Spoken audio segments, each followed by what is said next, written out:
నేను హలీం తింటాను, పవిత్రమైన ద్రాక్షరసం తాగుతాను, కానీ అమ్మవారి గుడిలో ప్రసాదం మాత్రం చచ్చినా ముట్టుకోను. దేవుడే లేడంటున్నాడే వాడోకే, కానీ ఒక్క దేవుణ్ణి పొగుడుతూ ఇంకో దేవుణ్ణి తిట్టేవాడే చాలా డేంజర్.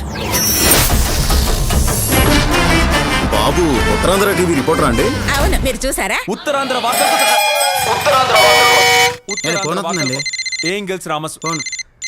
రామస్వామి ఫోన్ రింగ్ అవుతుందని నాకు తెలీదా?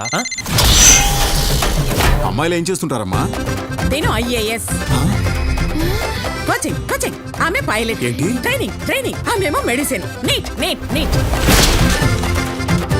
ఒకే ఒకసారి కులదైవం గుడికి వెళ్దాంరా, మన సమస్యలన్నీ తీరిపోతాయి.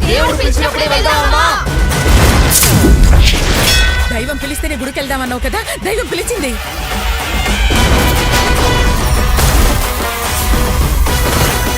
నేనే అమ్మవారిని, ముక్కు పుడక అమ్మవారిని, మీ కుల దైవం. 3 ముక్కు పుడకలు పెట్టుకుంటే ముక్కు పుడక అమ్మవారా? మీరు నమ్మట్లేదు కదా?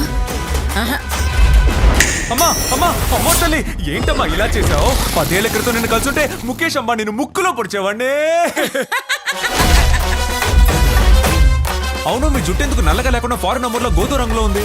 అడ్డమైన నీళ్లతో అభిషేకాలు చేస్తే కలర్ మారదా? మీరు అమ్మవారే కదా, మీ పవర్ యూజ్ చేసి ఆన్లైన్ క్లాసెస్ ని క్యాన్సిల్ చేస్తారా ప్లీజ్?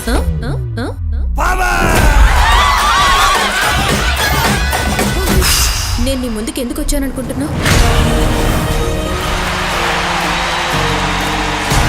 ఏది జరగకూడదని భయపడ్డానో ఎగ్జాక్ట్ గా అదే జరిగింది. వీళ్ళందరి దృష్టిలో దేవుడంటే ఇంతే, ఇదే భక్తి.